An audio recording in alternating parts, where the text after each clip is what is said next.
ദേവാലയ പ്രോക്ത ജീവോ ദേവഃ സനാതന ത്യജേത് അജ്ഞാന നിർമാല്യം സോഹം ഭാവേന പൂജയേൽ. മനസ്സിലാവും നിങ്ങൾക്ക്? വളരെ ലളിതമായ സംസ്കൃതമാണ്. ദേഹോ ദേഹം ദേവാലയ പ്രോക്ത, ഈ ദേഹം തന്നെയാണ് ദേവാലയം. ജീവോ ദേവഃ സനാതന, ഈ വിഗ്രഹത്തിലിരിക്കുന്ന സനാതനമായ ജീവൻ ഈശ്വരൻ എവിടെയാണ്? ജീവനായി എൻ്റെ ഉള്ളിലിരിക്കണം. അപ്പൊ ശരീരം അമ്പലവും ആ വിഗ്രഹത്തിലിരിക്കുന്ന ചൈതന്യം ജീവനായിട്ട് എൻ്റെ ഉള്ളിലും. ജീവോ ദേവഃ സനാതന ത്യജേത്, എടുത്തു കളയണം. ഏത്? അജ്ഞാന നിർമാല്യം. ഏത് നിർമാല്യമാണ്? മനസ്സിലാവുന്നുണ്ടല്ലോ? ആ വിഗ്രഹത്തിൽ നിന്ന് മാലയും ചാർത്തും എടുത്തു മാറ്റി ആ വിഗ്രഹത്തിന്റെ തനതായ രൂപം എടുക്കുന്നത് പോലെ നമ്മളിൽ നിന്നും അജ്ഞാനമാകുന്ന നിർമാല്യത്തെ മാറ്റിയിട്ട് സോ അഹം സഹ അഹം സോഹം ഭാവേന പൂജയേൽ. ഞാൻ അഹം സഹ, ഞാൻ എവിടുന്ന് വന്നിരിക്കുന്നു? സഹ, സഹ എന്ന് പറഞ്ഞാൽ അവൻ. ഞാൻ അവനിൽ നിന്നും വന്നിരിക്കുന്നു. ആരിൽ നിന്ന്? ഭഗവാനിൽ നിന്നും വന്നിരിക്കുന്നു. ഞാൻ ഭഗവാനിലാണ്, എനിക്ക് ഭഗവാനിലേക്കാണ് എത്തേണ്ടത്. ഈ ബോധത്തോടുകൂടി ഞാൻ പൂജിക്കട്ടെ എന്നാണ്.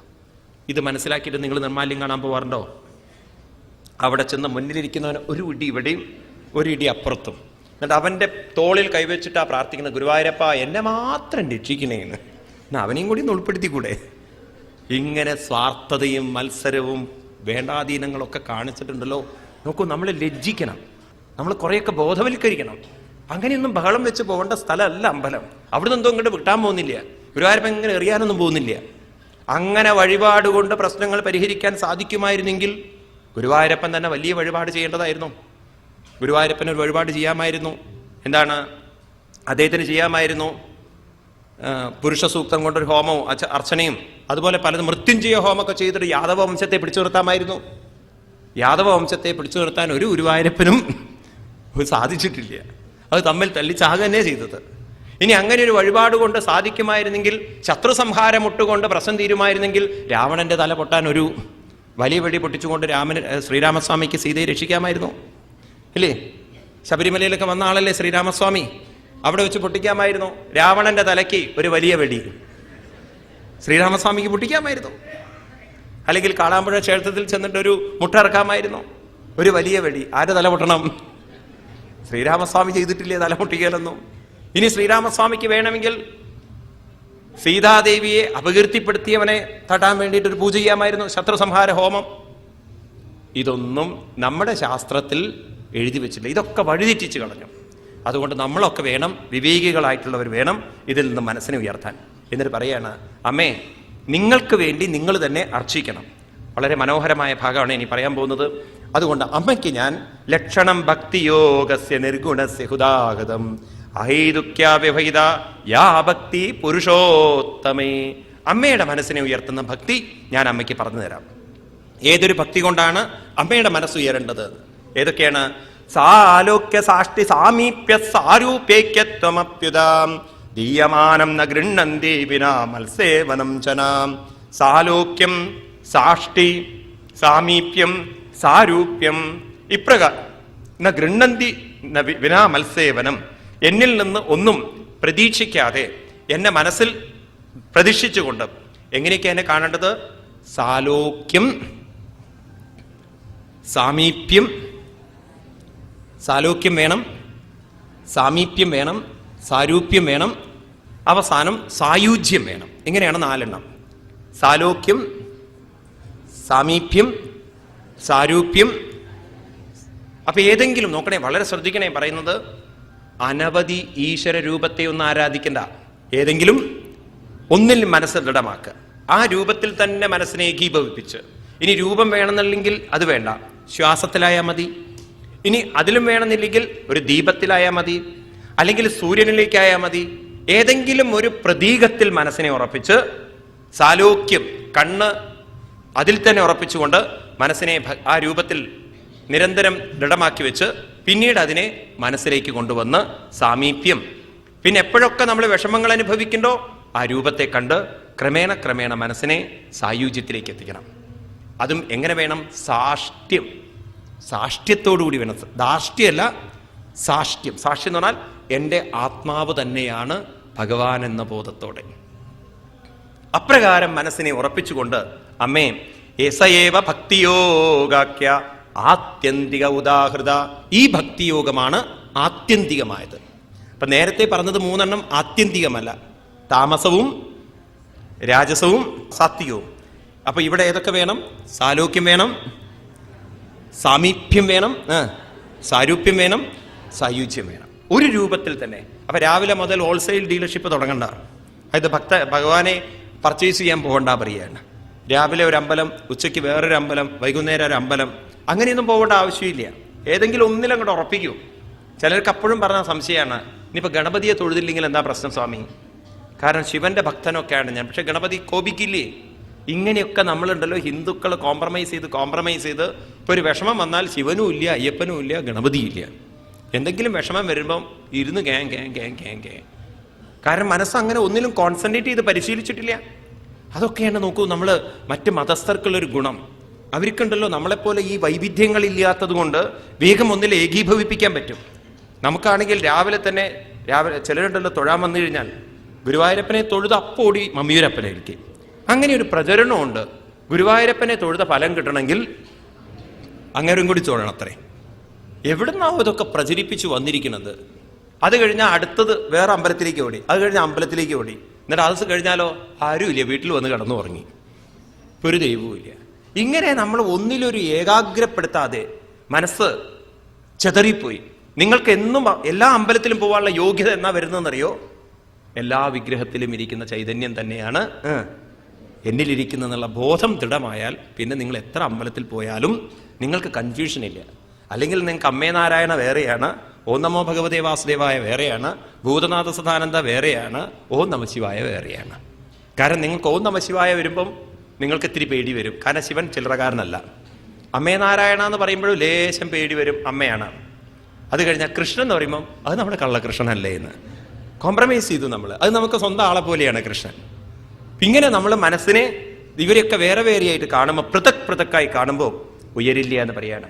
അതുകൊണ്ട് അമ്മേ മനസ്സ് നല്ലവണ്ണം ഉറപ്പിച്ചുകൊണ്ട് മധ്യഷ്ണ്യ ദർശന സ്പർശ പൂജാസ്തുഭ്യവദ്നനേ ഓദേശമദ്ഭാവനയാം സത്വേന അസംഖമേന ച. നിങ്ങൾക്ക് വേണ്ടി നിങ്ങൾ തന്നെ പൂജിക്കണം എന്നാണ് കപിലൻ പറയുന്നത്. നിങ്ങൾക്ക് വേണ്ടി വേറൊരാൾ പൂജിച്ചതുകൊണ്ട് കാര്യമില്ല. അതുകൊണ്ട് നിങ്ങൾക്ക് ആത്മീയമായി വരണം എന്നുണ്ടെങ്കിൽ ഏതെങ്കിലും ഒരു മൂർത്തിയെ മേടിക്കൂ. ഗുരുവായൂരപ്പനാണോ, ഗുരുവായൂരപ്പന്റെ മൂർത്തിയെ മേടിക്കൂ. എന്നിട്ട് നിങ്ങൾ തന്നെ അർച്ചിക്കൂ. പലർക്കും ഇതാ പേടി, എൻ്റെ വീട്ടിൽ ഞാൻ സ്വാമിയെ പൂജ ചെയ്താൽ ഭഗവാൻ കോപിക്കില്ലേ എന്ന്. ദൈവത്തിനെ വലിയ ശത്രുവായിട്ട് കൊണ്ടുവരുന്ന ഒരു വിഭാഗമാണ് ഈ ജ്യോത്സ്യന്മാര്. നോക്കണേ, അവരാണ് ഈ കുഴപ്പങ്ങളൊക്കെ ഉണ്ടാക്കുന്നത്. ചിലപ്പോൾ എനിക്ക് തോന്നാറുണ്ട്, ദൈവം ശപിക്കും അത്രേ, ദൈവത്തിന്റെ ചൈതന്യം വീട്ടിൽ വന്ന ദോഷാണത്രേ. അങ്ങനെയൊക്കെയുള്ള തെറ്റായ പ്രചരണങ്ങളുണ്ടല്ലോ, നമ്മൾ അതിലൊന്നും മനസ്സിനെ സമ്മതിക്കരുത്. ദൈവം ദ്രോഹിക്കുന്നവനല്ല, ദൈവം ശപിക്കുന്നവനല്ല, ദൈവം നമ്മളെ നശിപ്പിക്കാനല്ല വന്നിരിക്കുന്നത്. ഈശ്വരന്റെ അവതാരങ്ങളൊക്കെ വന്നിരിക്കുന്നത് നമ്മളെ ഉയർത്താനാണ്. അപ്പൊ അത്തരത്തിലുള്ള ഭയമൊക്കെ മനസ്സിൽ നിന്ന് മാറ്റണം. ഭഗവാൻ തന്നെ പറയുന്നുണ്ട്, അല്പം ഭയം നിങ്ങളുടെ ഉള്ളിലുണ്ടോ നിങ്ങൾക്ക് എന്നിൽ ഭക്തി വന്നിട്ടില്ല എന്ന്. ഒരു യഥാർത്ഥ ഭക്തന് മനസ്സിൽ അല്പം പോലും ഭയമുണ്ടാവില്ലേ? ഭയമില്ലാത്തവനാണ് ഭക്തൻ. അപ്പൊ ഭയമില്ലാതെ നമ്മൾ ഭജിക്കാൻ ശ്രമിക്കണം. അതിനെന്ത് വേണം? ഒരു രൂപം, ഒരു വിഗ്രഹത്തെ വെച്ചു. ഞാൻ ഇക്കാര്യത്തിലൊക്കെ വളരെ ആദരിക്കുന്നത് നോർത്ത് ഇന്ത്യക്കാരെയാണ്. നിങ്ങൾ വൃന്ദാവനത്തിലൊക്കെ ഭാഗ്യമുണ്ടെങ്കിൽ ഒന്ന് പോവും. എല്ലാ വീട്ടിലും കൃഷ്ണന്റെ വിഗ്രഹങ്ങൾ വെക്കും. അവരഭിഷേകം ചെയ്യും, അമ്മമാര്, അച്ഛൻ, എല്ലാവരും. എന്നിട്ട് അവർ ഭക്ഷണം കഴിക്കുന്നതിന് മുമ്പ് കൃഷ്ണന് കൊടുക്കും. എല്ലാം കൃഷ്ണനെ ഉറക്കിയതിന് ശേഷമേ അവർ കിടന്നുറങ്ങുള്ളൂ. അപ്പൊ അവർക്കൊക്കെ ദോഷം തോന്നണ്ടല്ലേ? അതെന്താ നമുക്ക് മാത്രം ഇങ്ങനെ ചിന്ത വന്നത്? ഉത്തരേന്ത്യൻ ഭാഗങ്ങളിലൊക്കെ പോയാൽ വിഗ്രഹത്തിനെ കെട്ടിപ്പിടിക്കണോ അവര്, അല്ലേ? നിങ്ങൾ നേപ്പാളിൽ പോയി നോക്കൂ, പശുപതിനാഥ ക്ഷേത്രം. നമുക്കൊന്നും മനസ്സുകൊണ്ട് ഉൾക്കൊള്ളാൻ പറ്റില്ല, കേരളക്കാർക്ക് പ്രത്യേകിച്ച്. കാരണം പശുപതിനാഥ ക്ഷേത്രത്തിന്റെ മതിൽക്കെട്ടിനോട് ചേർത്തിട്ടാണ് ശവം കത്തിക്കുന്നത്.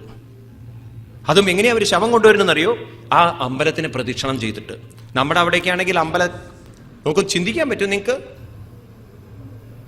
ചിന്തിക്കൂ നിങ്ങൾ. ഇതൊക്കെയാണ് നമ്മുടെ ഭാരതത്തിലുള്ള സംസ്കാരം. ദൈവം കോപിക്കുന്നവനല്ല, ദൈവം ശിക്ഷിക്കുന്നവനല്ല. ദൈവം വന്നിരിക്കുന്നത് നിങ്ങളെ ശിക്ഷിക്കുന്നതും നിങ്ങളെ ശപിക്കുന്നതൊക്കെ നിങ്ങളുടെ മനസ്സിന്റെ കർമ്മങ്ങൾ തന്നെയാണ്. മനസ്സിന് നിങ്ങളെ ശപിക്കാൻ പറ്റും, മനസ്സിന് നിങ്ങളെ ശിക്ഷിക്കാൻ പറ്റും. പക്ഷെ ഈശ്വരൻ ഒരിക്കലും നിങ്ങളെ ശിക്ഷിക്കുകയില്ല. അങ്ങനെ പറഞ്ഞുകൊണ്ട് പറഞ്ഞു. അതുകൊണ്ട് അമ്മേ എന്ത് വേണം? മഹതാം ബഹുമാനേന ദീനാനാമനുകമ്പയാ മൈത്ര്യാ ചൈവാത്മതുല്യേഷു യമേന നിയമേന വാം അഹം സർവേഷു ഭൂതേഷു ഭൂതാത്മാവസ്ഥിതഃ സദാ തമ്മവജ്ഞായ മാമർത്യ കുരുതേ അർച്ചാവിഡംബനം. അഹം സർവേഷു ഭൂതേഷു അന്തമാത്മാനമീശ്വരം ഹിത്വാർച്ചാം പദതേ മൗഢ്യൽ ഭസ്മന്യേവ ജുഹോതിസാം. സർവഭൂതേഷു ആത്മാനം ഈശ്വരം പറഞ്ഞാൽ മനസ്സിലാവില്ലേ? ഭഗവാൻ വിഗ്രഹത്തിലിരിക്കണു എന്നല്ലല്ലോ പറയുന്നത്. എല്ലാ ഭൂതങ്ങളിലും ആത്മാവായി ഈശ്വരനായിട്ടിരിക്കുന്ന എന്നെ ഹിത്വ അതിനെ വിട്ടുകൊണ്ട് ഒരാള് അർച്ചാം ഭജതേ ഒരു വിഗ്രഹത്തിനെ അർച്ചിച്ചുകൊണ്ട് ഇരുന്ന് ഭജിക്കണോ? മൗഢ്യാൽ അവിവേകിയായിട്ടുള്ള അവൻ ഭസ്മന്യേവ ജുഹോതി ഭസ്മത്തിലേക്ക് ഹോമകുണ്ടത്തിലെ അഗ്നി കെട്ടുകഴിഞ്ഞാൽ ആ ഭസ്മത്തിലേക്ക് നെയ്യ് ഒഴിക്കുന്നത് പോലെയാണ്. ഹോമകുണ്ടത്തിലെ തീ കെട്ടുകഴിഞ്ഞാൽ പിന്നെ ആരെങ്കിലും നെയ്യൊഴിക്കോ? ആ ചാരത്തിലേക്ക് നെയ്യൊഴിക്കോ?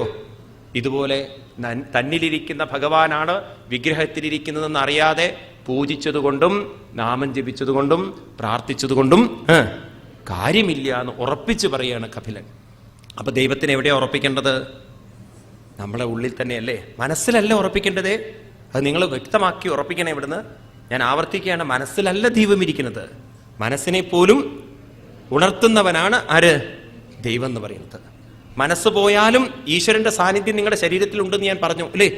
മരിച്ചു കഴിഞ്ഞാലുണ്ടല്ലോ കുറച്ചു നേരത്തേക്ക് നമ്മളിൽ ആ ചൈതന്യം വിട്ടുപോകുന്നില്ല, ഉണ്ടോ? അതല്ലേ നമ്മളെ ശരീരത്തിൽ ഓരോ അവയവങ്ങൾ എടുക്കാൻ പറ്റണമെന്നൊക്കെ പറഞ്ഞത്.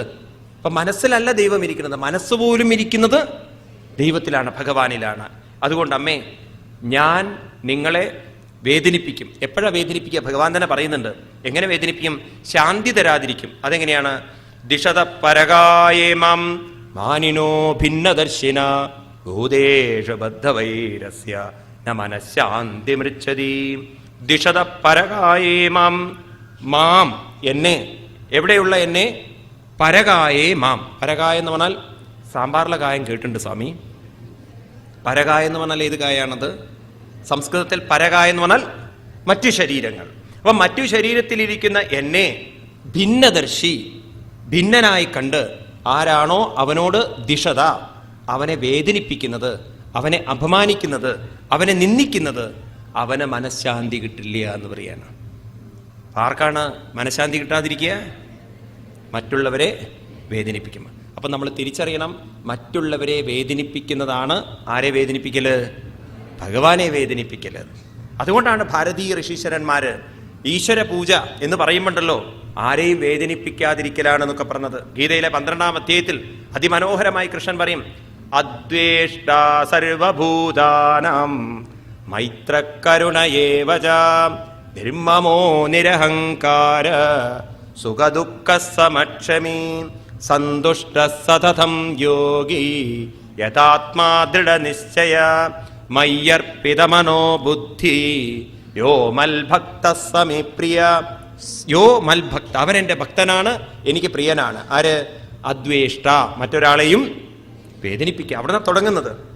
അതുകൊണ്ട് ഇത് ഉറപ്പിച്ചു വെക്കൂ, കഴിയുന്നതും നമ്മൾ ഒരാളെയും നിന്ദിക്കരുത്, ഒരാളെയും വേദനിപ്പിക്കരുത്.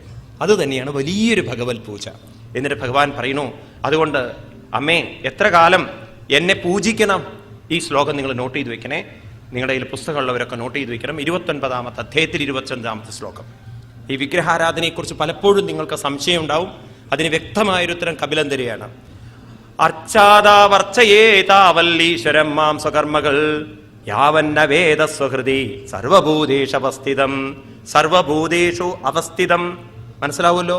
സർവഭൂതങ്ങളിലും അവസ്ഥിതനായിരിക്കുന്ന എന്നെ യാവത് സഹൃതി ന വേദ, നിങ്ങളുടെ ഹൃദയത്തിൽ എത്ര കാലം നിങ്ങൾ അറിയുന്നില്ലയോ, എല്ലാ ഭൂതങ്ങളിലും നിറഞ്ഞിരിക്കുന്ന ചൈതന്യസ്വരൂപനായിരിക്കുന്ന എന്നെ നിങ്ങൾ എന്നെ എത്ര കാലം അറിയുന്നില്ലയോ, അത്ര കാലം താവത് അർച്ചയേത്, അത്ര കാലം നിങ്ങൾ എന്നെ വിഗ്രഹത്തിൽ കണ്ട് അർച്ചിക്കണം. അപ്പം പെർമനന്റ് ആയിട്ട് നമ്മൾ വിഗ്രഹത്തെ അർച്ചിക്കേണ്ട ആവശ്യമില്ല. വേണോ? ഏതുവരെ മതി? നമ്മുടെ ഹൃദയത്തിൽ ആ ഉള്ളിൽ നിറഞ്ഞിരിക്കുന്ന ചൈതന്യം തന്നെയാണ് ഭഗവാൻ എന്ന് ഉറപ്പ് കിട്ടുന്നത് വരെ മാത്രം മതി. എന്ത്? വിഗ്രഹാരാധനകളൊക്കെ. അപ്പൊ നമ്മുടെ പൂർവികന്മാര് വിഗ്രഹാരാധന മാത്രം ഉറപ്പിച്ചു നിർത്തിയാലല്ല, വിഗ്രഹത്തെ എടുത്തു, വിഗ്രഹത്തെ വിട്ടു. അതുകൊണ്ടാണ് നമുക്ക് ഗണേശ് ചതുർത്ഥി ഉത്സവത്തിലുണ്ടല്ലോ, ഗണേശ് ഭഗവാന്റെ വിഗ്രഹം ഉണ്ടാക്കിക്കൊണ്ട് ആ ഗണേശ് ഭഗവാനെ ആരാധിച്ചുകൊണ്ട് ഗണപതി പപ്പ മോറിയ എന്നൊക്കെ പറഞ്ഞ് ഡാൻസ് കളിച്ചോളൂ, പൂജിച്ചോളൂ. ഇതൊക്കെ കഴിഞ്ഞിട്ട് ആ വിഗ്രഹത്തെ അതുപോലെ നിമജ്ജനം ചെയ്യാൻ സാധിക്കുന്നത് അതുകൊണ്ടാണ്. അപ്പൊ നമുക്ക് വിഗ്രഹത്തെ എടുക്കാനും സാധിക്കും, വിഗ്രഹത്തെ വിടാനും സാധിക്കുന്നവരാണ്. പക്ഷെ ഇന്ന് എന്ത് പറ്റിയെന്ന് ചോദിച്ചു കഴിഞ്ഞാൽ ഒരാൾ എടുക്കണമില്ല, ഒരാൾ വിടണമില്ല.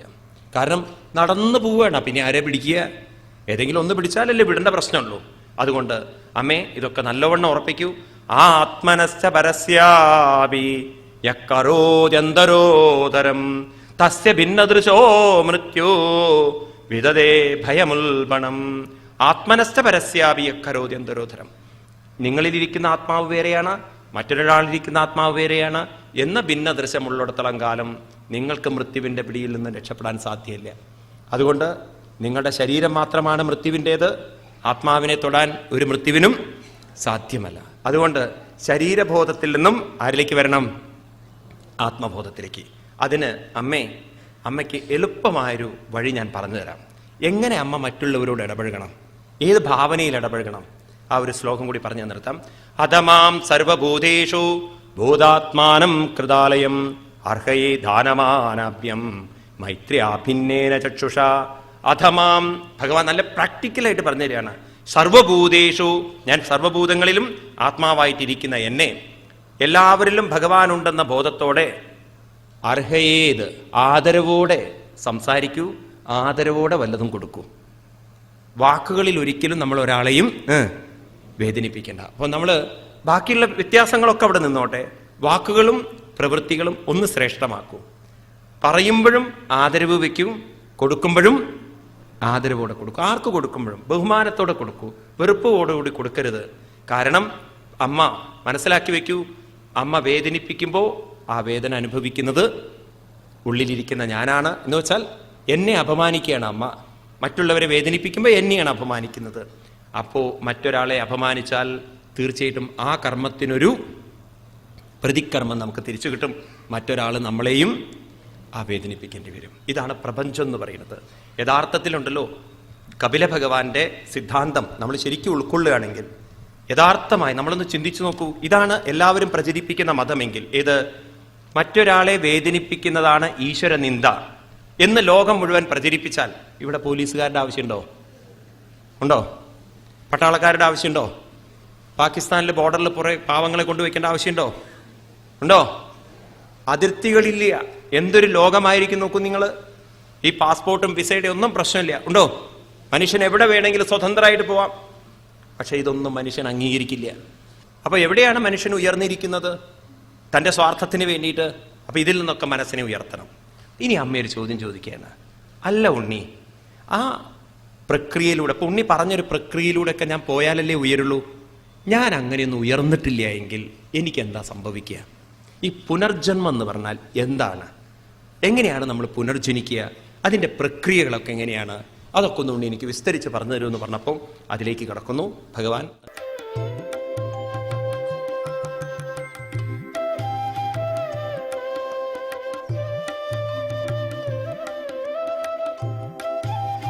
Hari Om.